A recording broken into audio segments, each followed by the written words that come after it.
Hello friends, आपका स्वागत है क्लास 9 के मैथ लाइंस एंड एंगल। ये एक इम्पॉर्टेंट चैप्टर है जो हमें कवर करना है। अभी हम बेसिकली 10th क्लास का ट्रिग्नोमेट्री 2 पार्ट और इसका एक नंबर सिस्टम कवर कर चुके हैं। आज हम कवर करेंगे लाइंस और एंगल। तो ये क्लास 9 के चैप्टर 6 है और इस बार इसमें से सिर्फ 2 एक्सरसाइज 6.1 एंड 6.2 आ रही है। तो सबसे पहले क्लास 9th में हमें ये पढ़ना है कि कितने टाइप्स के एंगल होते हैं। सबसे पहली बात, ये एंगल बनता कैसे है।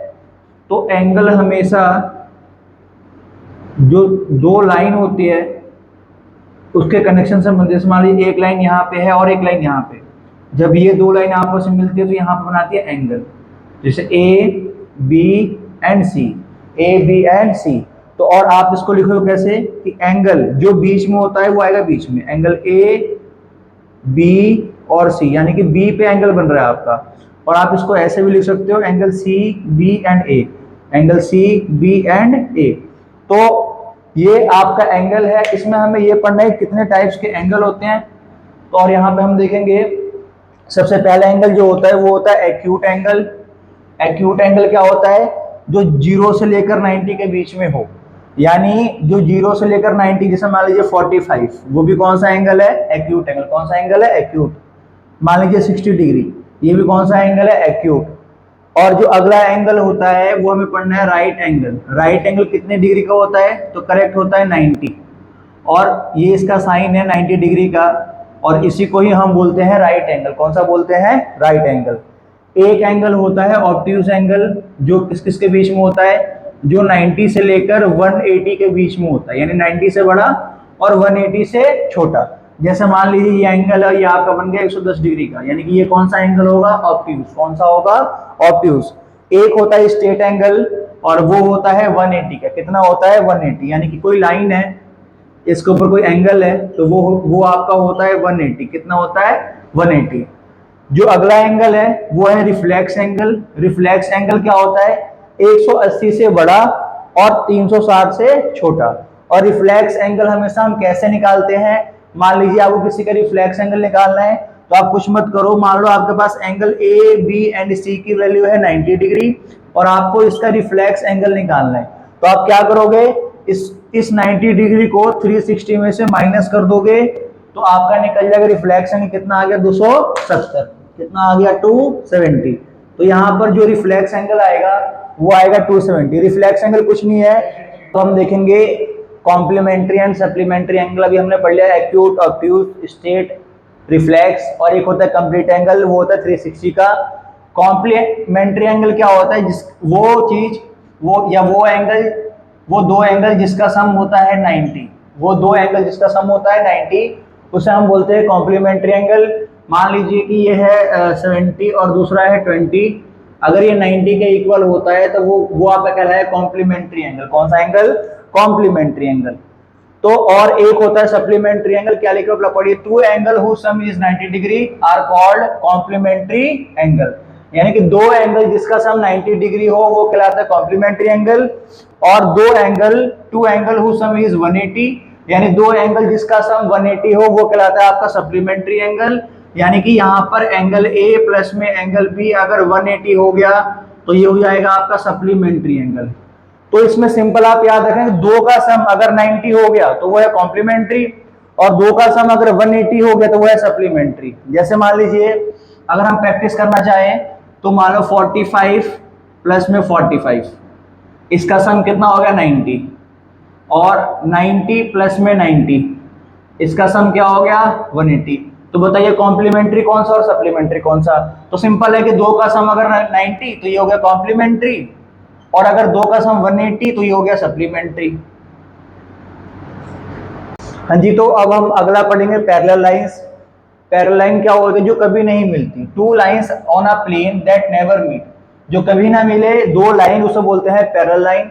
और they are always at the same distance apart, यानी कि उनमें हमेशा एक डिस्टेंस फिक्स होता है और वो कभी मिलते नहीं है, उसको ही बोला जाता है पैरेलल लाइन।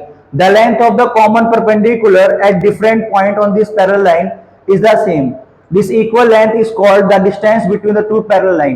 यानी इसके कहने का मतलब ये है कि जो ये इन दोनों के बीच में डिस्टेंस है वो हमेशा इक्वल होगा और इसको ही बोलते हैं हम लोग क्या, call the distance between the two parallel line, और इसी को ही बोलेंगे हम लोग इन दो पैरेलल लाइन के बीच में डिस्टेंस।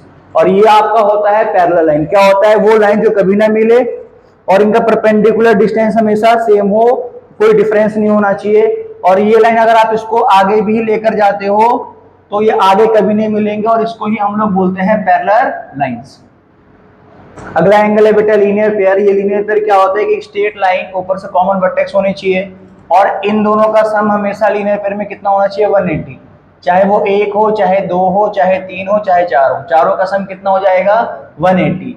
इसको ही हम बोलते हैं लीनियर पेयर। यानी कि दो एंगलों, एडजेसेंट एंगलों का सम कितना होता है, 180। अच्छा, लीनियर पेयर अगर मान लीजिए अगर आपको ये चीज समझ में नहीं आया तो अगर ये मान लो 70 डिग्री का है और ये आपको निकालना, तो कैसे निकालेंगे, दोनों का सम कितना है, 180। ये आपके पास कितना है, 70। AOC की वैल्यू कितनी है, 170। यहां से BOC निकल जाएगा, तो BOC क्या हो जाएगा, एंगल BOC इक्वल टू 180। ये प्लस का है यहाँ जाके माइनस, फिर ये हो जाएगा 110। यानी कि ये वाला एंगल कितना आ गया, 110। और इसी को ही हम बोलते हैं एडजेसेंट एंगल। यानी वो एंगल जिसका सम 180 हो उसको हम बोलते हैं एडजेसेंट एंगल। और चाहे आप यहाँ पर अगर मान लो एक एंगल और होता, ठीक है, तो इसको हम क्या बोलते हैं, ये भी x है जी, ये भी x है, और तीनों का सम कितना हो जाता, 180। तो अगर 3 हो चाहे 4 हो तो फिर कैसे करते, 70 डिग्री प्लस में x बराबर 180। x प्लस x कितना हो गया, 2x। ये प्लस का है यहाँ जाके माइनस, तो 180 माइनस 70, तो 2x की वैल्यू कितनी आ जाती, 110। तो x की वैल्यू कितना, ये ऊपर ही आ जाएगा, नीचे कट कर कितना आ गया, 55। यानी कि ये भी आपका 55 और ये भी आपका 55। तो कितने भी हो आप कुछ नहीं करना, सबको प्लस करके उसको 180 के इक्वल कर देना है, वो आपका कहलाएगा लीनियर पेयर। अगला एंगल है बेटा अल्टरनेट इंटीरियर एंगल। ये एंगल क्या होता है, जब दो पैरेलल लाइन को एक ट्रांसवर्सल लाइन कट करती है, उसको हम बोल सकते हैं अल्टरनेट इंटीरियर एंगल। इसमें क्या होता है, अंदर के दोनों कोण, तिरछे कोण क्या होंगे, अल्टरनेट एंगल क्या होंगे, इक्वल। यानी कि यहाँ से एंगल 1 बराबर एंगल 2 और यहाँ से एंगल 3 बराबर हो जाएगा एंगल 4। मान लीजिए एंगल 1 अगर 50 डिग्री है तो एंगल 2 भी कितना होगा, 50। अगर ये मान लो 90 डिग्री है तो ये भी कितना होगा, 90। अगर ये मान लो 10 डिग्री है तो ये भी कितना होगा, 10 डिग्री। तो अल्टरनेट इंटीरियर क्या होता है, जो अंदर के जो तिरछे कोण होते हैं वो हमसे बराबर होते हैं, अल्टरनेट एंगल हमसे इक्वल होते हैं। और ये बनते कैसे हैं, जब दो पैरेलल लाइन को एक ट्रांसवर्सल लाइन कट करती है, इसको बोलते हैं हम अल्टरनेट इंटीरियर एंगल। मान लो यहाँ से एंगल 1 बराबर एंगल 2 और एंगल 3 बराबर एंगल 4, और इसी में ही एक होता है अल्टरनेट एक्सटीरियर एंगल। मान लो एंगल 1 ये बाहर है तो एक्सटीरियर, ये अंदर है तो इंटीरियर। तो एंगल 1 या एंगल 5 बराबर एंगल 6 और एंगल 7 बराबर एंगल 8, और ये हो जाएगा अल्टरनेट एक्सटीरियर एंगल। और अगर अंदर है अल्टरनेट है तो इंटीरियर हो जाएगा, अगर बाहर है अल्टरनेट है तो एक्सटीरियर हो जाएगा। तो ये दो एंगल इंपॉर्टेंट है, एक तो लीनियर पेयर और एक अल्टरनेट इंटीरियर एंगल। सेम इसके बाद हम करेंगे जो एंगल है वो है वर्टिकली अपोजिट एंगल। जो ये एंगल है बेटा इसको बोलते हैं हम लोग वर्टिकली अपोजिट एंगल। क्या होता है, जब दो ट्रांसवर्सल लाइन आपस में कट करे तो उसको बोलते हैं हम लोग वर्टिकली अपोजिट एंगल।